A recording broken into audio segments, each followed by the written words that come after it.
Okay, today we're going to finish up graphing our section 5.2 by talking about another way to graph linear functions. Remember, linear function is a function whose graph is a line. So yesterday, or earlier in this section, we talked about the standard form, which is ax plus by equal to c, where both a and b can't be 0. What I want you to write here is how we graphed those in the earlier part of this section. So you would write, hopefully you remember that we used intercepts to graph equation that is in that form. Today we're talking about the slope-intercept form, which is y equals mx plus b. And this is a lowercase b, that's a capital B. There is a difference, so make sure that you don't write those the same. And we're going to talk about, notice also the difference between these two forms. This has your x and y on the same side of the equation. This one has the equation solved for y. If you want to know where this comes from, I'll be happy to derive it for you, so come see me anytime.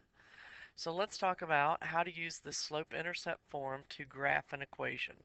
So first off, you're going to plot a point containing the y-intercept. And as we talked earlier, the y-intercept is on the y-axis, so that means that that point is 0b, okay, which is that number there in our slope-intercept form, okay? Then you're going to obtain a second point using your slope, which of course is the letter m in our formula y equals mx plus b. You always want to write m as a fraction so that you will remember to use rise over run starting from that point, starting from the y-intercept point to plot the second point. And I will do that, so you'll see.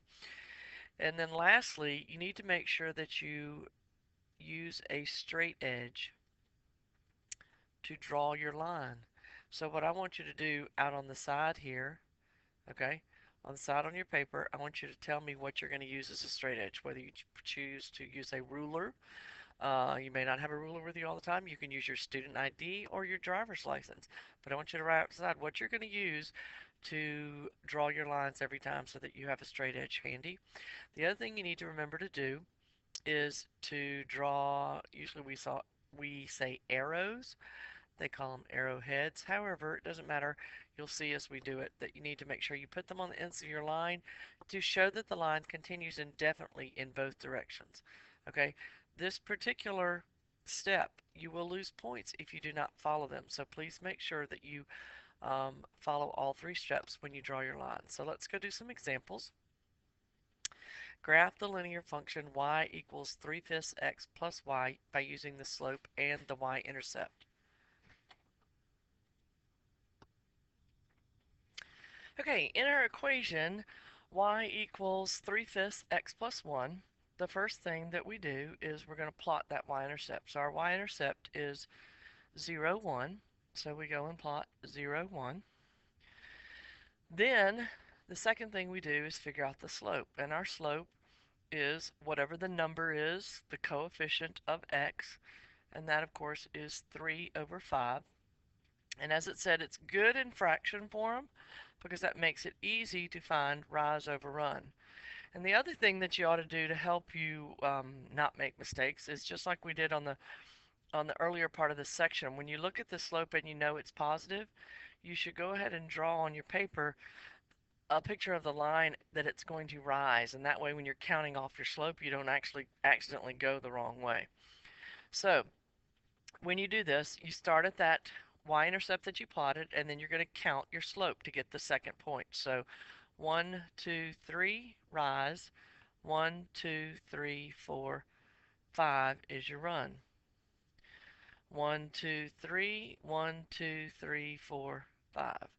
And what I like to do, technically you only need 2 points to do the line, but what I would like for you to do to help you understand the slope and understand both directions is to fill up your graph with that line. So 1, 2, 3, 1, 2, 3, 4, 5.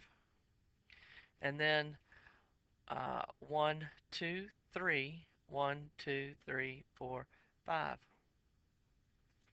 Okay, then you're going to get your straight edge, and while you get your straight edge, I'm going to go get a straight edge, and I'm going to connect my points. So I connect my points with a straight edge, making sure that I actually connect all my points. Okay, it doesn't really, it's not a graph of the line if it doesn't go through your points. And then of course, after you connect with your straight edge, you need to make sure that you put arrowheads or arrows, however you wish to call it, on your line, because it does go on forever and ever in both directions. Okay, look at this second example. So this was the graph for 3. We're going to graph number 4 right here. Here's my equation. Okay, so I'm just going to do the work right here. So I start off with 3x plus 4y equals 0. Now, that is in standard form, but 3 doesn't go into 0 easily. That's not going to help us. So what we're going to do is put it into our y equals mx plus b form. So if it's not in that form, I'm going to solve it for y. So to get y by itself, I'm going to first subtract that x term from both sides. And that means that I now have 4y equals negative 3x. And then I'm going to divide both sides by 4.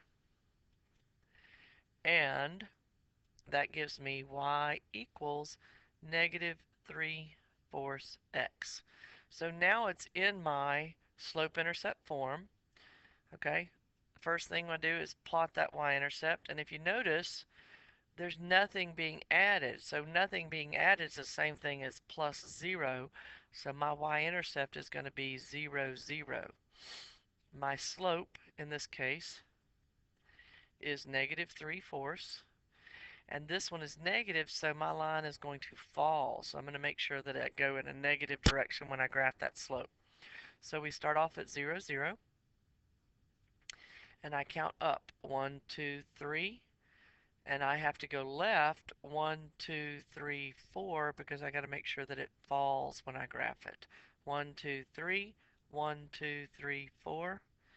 And if I go over 4 more, it's going to go off, so we can stop. But I'm going to go in the other direction. 1, 2, 3. 1, 2, 3, 4. 1, 2, 3. 1, 2, 3, 4. And I'm going to go get my straight edge. And I don't like the, let's go with that. And if I connect them, okay.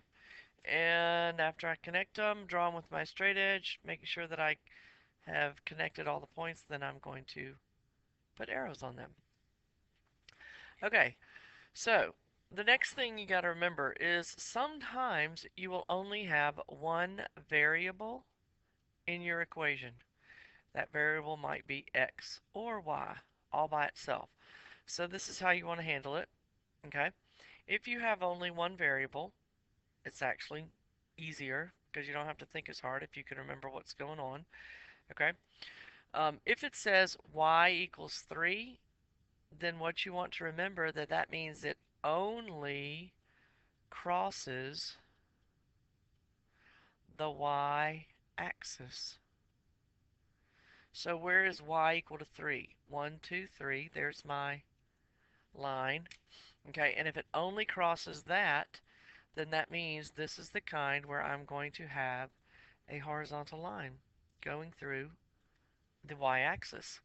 So these are, oh, we got to put our arrows on it. Okay, and if we come down to x equals negative 2, then what you want to remember, of course, is that this only crosses the x-axis. So these are the special cases that you have of a horizontal and vertical line. So I'm going to go find on the x-axis, x equals negative 2. I'm going to plot that point, and then I'm going to go get my straight edge and draw a line that only crosses the x-axis. It can never cross the y-axis, and draw it straight through. And after I draw it, I'm going to put my arrows on the ends. Okay, so this is y equals negative 3 is your horizontal line, and x equals negative 2 is your vertical. If you have any questions, please come see me.